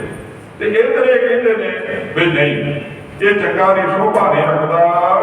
ਬਾਲਕ ਲੀਲਾ ਕਰਤ ਹੈ, ਵੱਡ ਹੋਏ ਤਜੈ ਹੈ। ਕਹਿੰਦੇ ਕਿ ਤਾਂ ਬਾਲਕ ਨੇ, ਹਜੇ ਲੀਲਾ ਕਰਦੇ ਨੇ, ਬੱਚਿਆਂ ਵਾਲੀ, ਬੱਚਿਆਂ ਦੇ ਕੰਮ ਹੀ ਹੋਇਆ ਕਰਦੇ ਨੇ, ਨਿਸ਼ਾਇਤ ਹੋਇਆ ਕਰਦੇ ਨੇ। ਜਦੋਂ ਵੱਡੇ ਹੋ ਜਾਣਗੇ ਨਾ, ਆਪੇ ਹੀ ਛੱਡ ਦੇਣਗੇ, ਆਪਣੇ ਗੁਰੂ ਵਾਲੇ ਕਰਮ ਕਰਨਗੇ, ਜਿਵੇਂ ਗੁਰੂ ਕਰਦੇ ਨੇ ਉਵੇਂ ਇਹ ਕਰਨਗੇ। ਤਿਤ ਦਾਤੇ ਕੀ ਰੀਤ ਕੋ ਸੁਨ ਪਿਕ ਵਰਤੈ ਹੈ। ਜਦੋਂ ਵੱਡੇ ਹੋਣਗੇ ਤਾਂ ਆਪਣੇ ਦਾਦੇ ਪੜਦਾਦੇ ਪਿਤਾ ਦੀ ਰੀਤ ਸੁਣਨਗੇ, ਸੁਣ ਕਰਕੇ ਦੇ ਕਰਕੇ ਉਸੇ ਰੀਤ ਦੇ ਉੱਪਰ ਚੱਲਣਗੇ। ਇਹ ਭੁਲੇਖਾ ਹੈ ਕੁਝ ਲੋਕਾਂ ਦਾ, ਬਈ ਇਹ ਸਤਿਗੁਰੂ ਸੱਚੇ ਪਾਤਸ਼ਾਹ ਜੀ ਨੂੰ ਨਹੀਂ ਜਾਣਦੇ ਵੀ ਹੁਣ ਸਮਾਂ ਬਦਲਣ ਦਾ ਸਮਾਂ ਆ ਗਿਆ ਹੈ।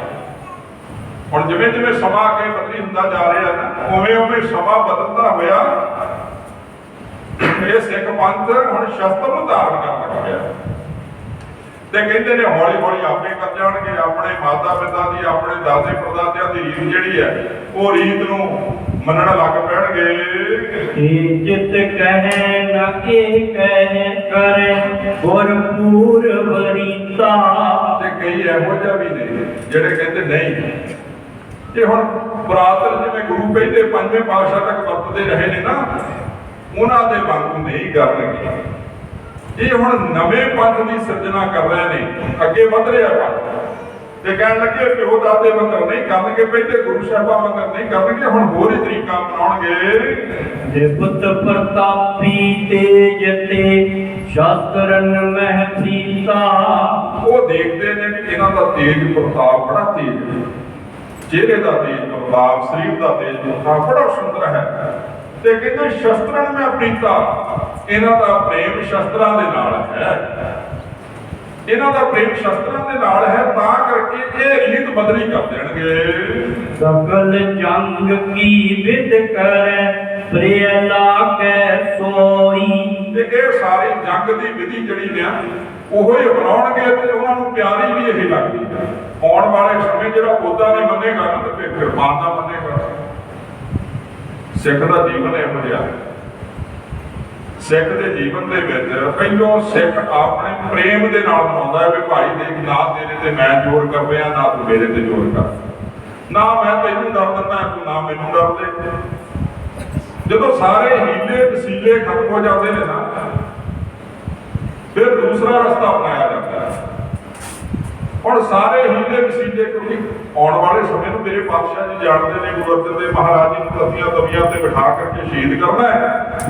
ਤੇ ਫਿਰ ਸਤਿਗੁਰੂ ਸੱਚੇ ਪਾਤਸ਼ਾਹ ਜੀ ਨੇ ਦੋ ਕਿਰਪਾਨਾਂ, ਇੱਕ ਕਿਰਪਾਨ ਤਾਂ ਪਹਿਲਾਂ ਕਹਿੰਦੀ ਹੋਈ ਹੈ, ਪੀਰੀ ਦੀ ਕਿਰਪਾਨ ਤਾਂ ਪਹਿਲਾਂ ਚੱਲ ਰਹੀ ਹੈ। ਹੁਣ ਆਉਣ ਵਾਲੇ ਸਮੇਂ ਦੇ ਵਿੱਚ ਮੀਰੀ ਦੀ ਕਿਰਪਾਨ ਵੀ ਚੁੱਕਣੀ ਪੈਣੀ ਹੈ। ਸੋ ਸਤਿਗੁਰੂ ਸੱਚੇ ਪਾਤਸ਼ਾਹ ਜੀ ਬਾਰੇ ਉਹ ਲੋਕ ਵੀ ਨਹੀਂ ਜਿਹੜੇ ਕਹਿੰਦੇ ਨੇ ਇਹਨਾਂ ਦੀ ਸ਼ਸਤਰਾਂ ਦੇ ਨਾਲ ਪ੍ਰੀਤ ਹੈ, ਇਸ ਕਰਕੇ ਇਹ ਹੋਰ ਹੀ ਮਾਰਗ ਅਪਣਾਉਣਗੇ। और वृत को वश कहियो जिम सो हटै न कोई। ਤੇ ਕਹਿੰਦੇ ਹੋਰ ਬ੍ਰਿਤ ਕੋ ਬਚ ਕਹਿਓ ਜਿਮ ਸੋ ਹਟੇ ਨਾ ਕੋਈ। ਕਹਿੰਦੇ ਫਿਰ ਜਿਹੜੇ ਬਾਬੇ ਬੁੱਢੇ ਜੀ ਨੇ ਬਚਨ ਕਹੇ ਹੋਏ ਨੇ, ਬ੍ਰਿਤ ਕਹਿੰਦੇ ਨੇ ਬਾਬਾ ਬੁੱਢਾ ਜੀ, ਉਹ ਬਚਨ ਕਹੇ ਹੋਏ ਨੇ, ਉਹ ਬਚਨ ਟਾਲ ਨਹੀਂ ਸਕਦੇ, ਉਹ ਬਚਨ ਪੂਰੇ ਹੋਣਗੇ। गुर कै भाजर किम परी कह सहज सुभाऊ। ਸਹਿਜ ਸੁਭਾਅ ਦੇ ਵਿੱਚ ਹੀ ਬਾਬਾ ਬੁੱਢਾ ਜੀ ਨੇ ਕਿਹਾ ਸੀ ਵੀ ਗੁਰੂ ਗਿਆਨ ਭਾਜੜ ਕਿਵੇਂ ਪੈ ਗਈ ਹੈ, ਤੇ ਬਚਨ ਟਾਲਣੇ ਥੋੜੀ ਨਾ। ਸਹਿਜ ਸੁਭਾਅ, ਉਹ ਵੀ ਸਾਧੂ ਨੇ, ਉਹ ਵੀ ਗੁਰਮੁਖ ਨੇ, ਔਰ ਇੰਨੀ ਵੱਡੀ ਪਦਵੀ ਦੇ ਉੱਪਰ ਵਿਰਾਜਮਾਨ ਗੁਰੂ ਨਾਨਕ ਮਹਾਰਾਜ ਜੀ ਤੋਂ ਲੈ ਕਰਕੇ 6 ਪਾਤਸ਼ਾਹੀਆਂ ਤੱਕ, ਗੁਰਤਾ ਗੁਰਗੱਦੀ ਤੱਕ ਵਿਰਾਜਮਾਨ ਕਰਾਉਂਦੇ ਰਹੇ ਨੇ ਆਪ ਆਪਣੇ ਹੱਥੀਂ। ਤੇ ਮੈਨੂੰ ਇਸ ਗੱਲ ਕਹਿਣ ਦੇ ਵਿੱਚ ਕੋਈ ਹਿਚਕਿਚਾਹਟ ਨਹੀਂ ਵੀ 9 ਪਾਤਸ਼ਾਹੀਆਂ ਦੇ ਬਾਬਾ ਬੁੱਢਾ ਜੀ ਨੇ ਆਪਣੇ ਨੇਤਰਾਂ ਦੇ ਨਾਲ ਦਰਸ਼ਨ ਕੀਤੇ ਨੇ। 9 ਪਾਤਸ਼ਾਹੀਆਂ ਦੇ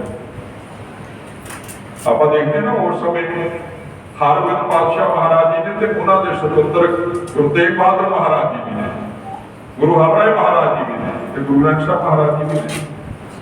9 ਪਾਤਸ਼ਾਹੀਆਂ ਦੇ ਦਰਸ਼ਨ ਇਹਨਾਂ ਨੇਤਰਾਂ ਦੇ ਨਾਲ ਕਰਨਾ ਬੜਾ ਮੁਸ਼ਕਲ ਹੋਇਆ ਕਰਦਾ। ਮੈਂ ਇੱਕ ਵਾਰਤਾ ਸੁਣੀ ਸੀ, ਬੜੀ ਪੁਰਾਤਨ ਹੈ। ਕਹਿੰਦੇ ਮਹਾਰਾਜਾ ਰਣਜੀਤ ਸਿੰਘ ਨੇ ਇਹ ਕਹਿਣਾ ਕੀਤਾ ਵੀ ਕੋਈ ਸਿੱਖ ਲਿਆਓ ਪਕੜ ਕਰਕੇ, ਜਿਹੜਾ ਸਿੱਖ ਗੁਰੂ ਗੋਬਿੰਦ ਸਿੰਘ ਮਹਾਰਾਜ ਜੀ ਦੇ ਆਪਣੇ ਨੇਤਰਾਂ ਨਾਲ ਦਰਸ਼ਨ ਕਰ ਚੁੱਕਾ। ਇੱਕ ਬਜ਼ੁਰਗ ਨੂੰ ਲਿਆਂਦਾ ਗਿਆ ਪਕੜ ਕਰਕੇ, ਉਹ 100 ਸਾਲ ਤੋਂ ਉਮਰ ਸੀ, ਉੱਪਰ ਸੀ।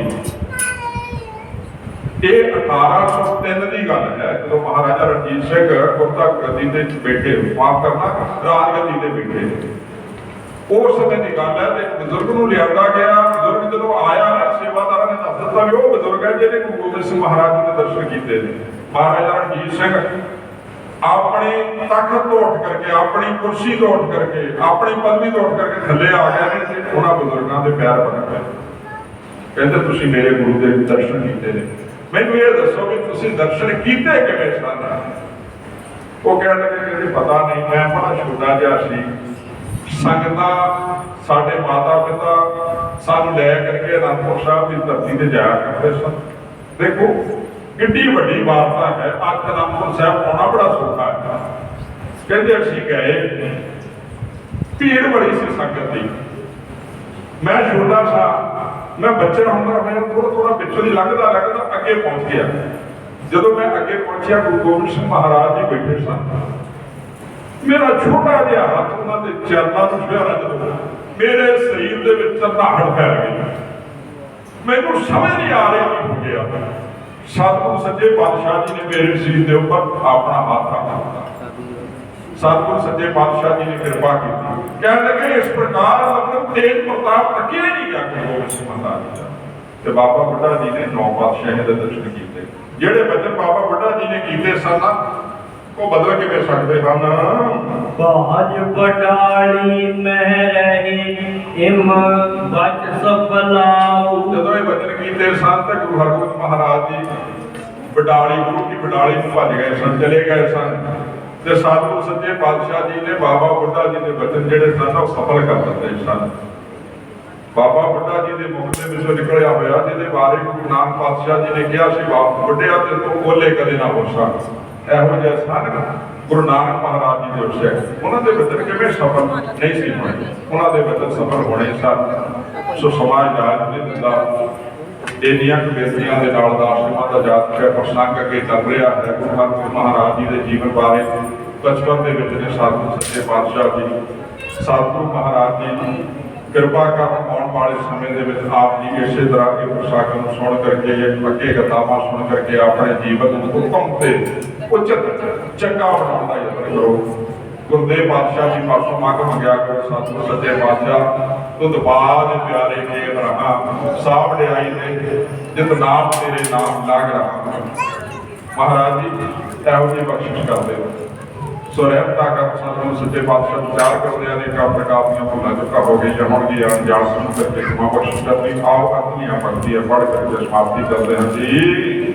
सकल जंग जीवित करैं प्रिय लागै सोई और फिर के बच कहियो जिम सोहट न कोई गुर के पाजर किम पर कह सहज सुभाऊ पाद प्रडाली न रही हिम बच सपनाऊ।